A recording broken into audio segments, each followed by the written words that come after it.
Hello, in this video I'm going to walk you through the syllabus for Mile High Early Learning's Child Development Associate Training and Seminar that is starting in fall of 2020. This is a completely online cohort and it runs from Monday, September 7th, 2020 to Sunday, January 17th, 2021. Additionally, we will have two seminar dates and times that will be to be determined the weeks of January 25th and February 1st. We'll get into seminar, but seminar is the time that we will come together to finish up our portfolios and to practice and prep for our verification visits and also take a practice exam to prepare you to follow through with the next steps to obtain your CDA credential. Your instructor for this course is James Evan Ortiz. His email can be found right underneath his name. My name is Michaela Martinez and I'm the senior instructor, so I oversee the CDA program here at Mile High Early Learning. For the day-to-day things that happen in class, you will be contacting James Evan Ortiz. He is your formal instructor. If you have any questions about Canvas or maybe issues or concerns that arise during the training, feel free to reach out. My email is listed on this syllabus as well. The phone number listed on this is for James if you need him. This is another way that you can get a hold of him, and his office hours are by appointment only, but if you need some additional support outside of the weekly virtual meeting, please feel free to call or email James to set up an appointment to meet virtually via Zoom. There are some required texts for this course, however, they are all provided for you. So anything that we are asking you to read, you are going to be given via Canvas, which is our online learning platform. So you shouldn't have to worry about that. And additionally, you will be receiving a CDA manual that will be mailed out to you. And that manual you do need for your verification visits and for your portfolio. And you can also use it as a support while you are working through the assignments for this semester. But there's nothing else that you need to purchase. We will provide all reading to you. The next portion of the syllabus talks about the course description. So this training is 120 hours of training in the field of early childhood education. We do it within 8 modules and we spend about 1 week, well, I guess I should say 2 weeks per module for 16 weeks total. We also help prepare candidates to complete their professional portfolio and get ready for their verification visit and exam.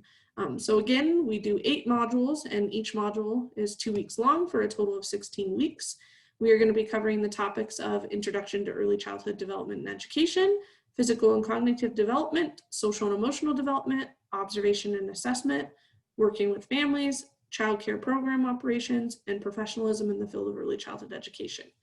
To get ourselves to that 120 hours of training, we basically are stating that you will be doing a mixture of that weekly class meeting where you're doing application activities and online and practicum components.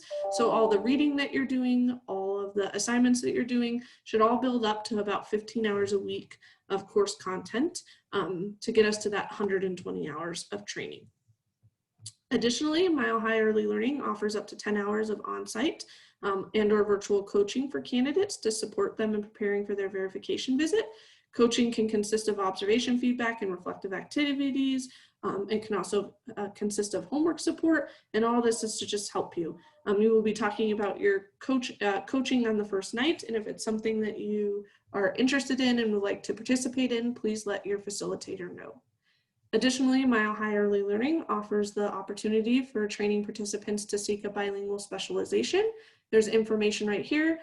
Just note that bilingual specialization does require some additional work that is completed during Module 2, weeks 3 and 4, where you're really focusing on principles for dual language learners. Additionally, there's some other work that has to be done for your portfolio prep. If you are interested in seeking a bilingual specialization as part of your CDA training, please speak to your instructor within the first 2 weeks of class. I have also noted on the syllabus where there's additional information.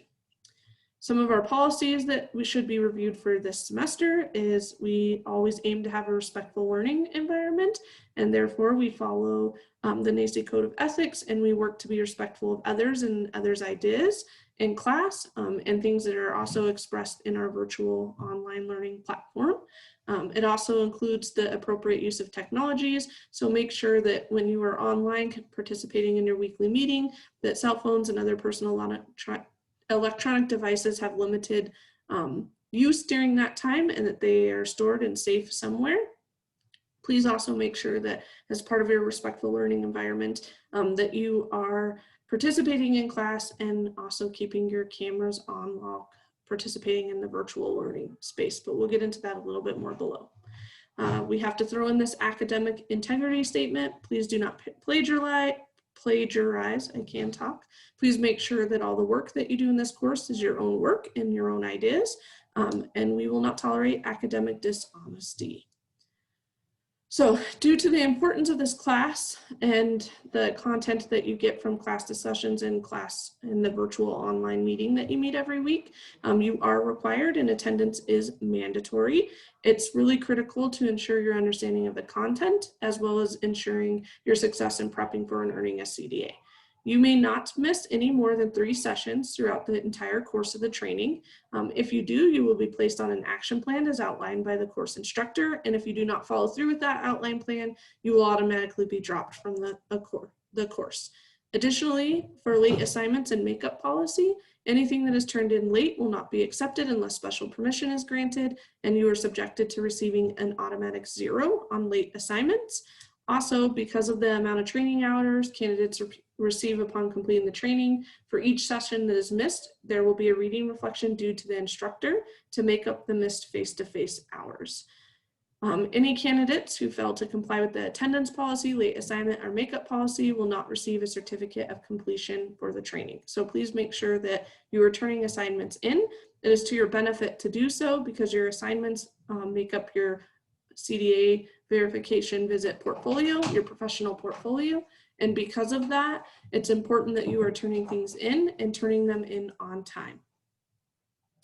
In this course, we are asking that all your assignments are typed and that the work submitted should reflect class expectations in terms of scope, depth, writing mechanics, appearance, and be written in APA. And that for us means that we're looking at 12-point Times New Roman and double space. We do reserve the right to process any written work through a plagiarism software, and you must demonstrate an understanding of the material presented in the required meeting. Class discussions as well as written assignments must demonstrate reflection, application, and that you have looked over and thought about the material. So we will gladly support any students who need some further accommodations in reaching your full academic potential. So please reach out and request that additional support. Next, we're going to talk about the course requirements in terms of evaluation. So this course is a pass-fail course, and it is points-based. So you will receive 1 point for each Zoom session you are in attendance for 16 points total. Just a reminder that at the end of the session, you have to have 16 points for attendance in order to receive your certificate of training. If you miss a class, you do need to make it up by completing a reading reflection, and then you will be awarded back your participation point.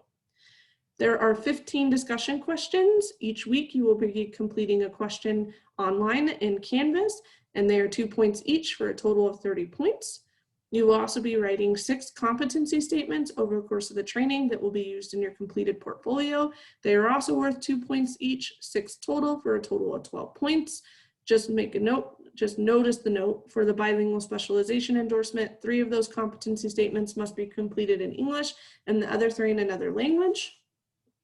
We also have some practicum experience activities, and these are hands-on assignments that are relevant to each module, and they also include collecting resources that also would go into your portfolio. There are 14 of those at 2 points each, so 28 points total. And then lastly, at the end of every single module, there is a comprehensive quiz of the module's course content. And these are worth 10 points each, and there are 7 of them for 70 points total.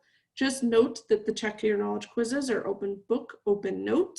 We're really not trying to trick you. We're just trying to prepare you to take a multiple choice test online because that is how you will have to do your CDA verification visit exam. There's a total of 156 points for this course. And so if you look at our grading scale, anywhere between 156 and 109, which is about a C average, is a pass.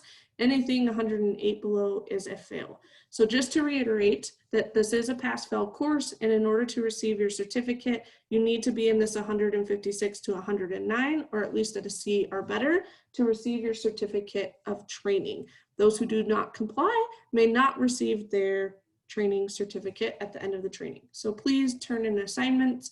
Please be thoughtful and thorough with your assignments.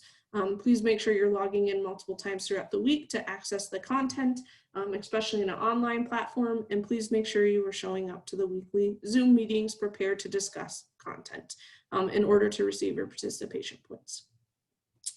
The last part of the syllabus is our course schedule. So please refer to this.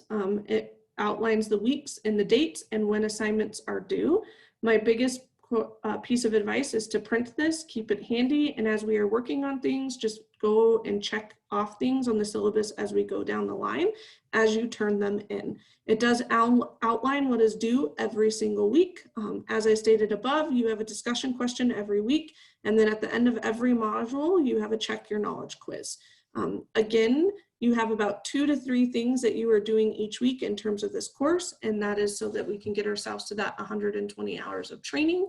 And it is your responsibility to access the content online, since this is a not self-paced, but this is an online training. So please make sure you're logging in multiple times throughout the week to complete assignments and turn stuff in and access content. Again, here you can see how the topics are split up into modules, module 1, module 2, module 2. So that should make it pretty easy to follow along. But everything that you need is inside of Canvas. So please, again, just make sure that you're logging in often and early to make sure that stuff is, you're staying on top of stuff. And this goes all the way through. I just want to note 2 important dates. There's no class the week of Thanksgiving break, and there's also no class what we call winter break. So please keep that in mind. And then lastly, the syllabus does show you the dates for seminar, which will take place the week of January 25th and the week of February 1st. And then it talks to you about what happens during those times. The first seminar date is not optional. You must attend. It is mandatory. It is actually the time that you will receive your certificate of training. However, the second seminar date in the week of February is not optional, and it's just a time for you to come to get additional support around your portfolio or the CDA application process. So again, the facilitator for this course, his name is James Evans Ortiz. He will be meeting with you weekly. His contact information is listed here. And my biggest piece of advice is to probably print this document, keep it somewhere handy, and refer to it, especially as we move through the course, to make sure you're staying on top of any assignments. Again, reach out if you have any questions. Thank you.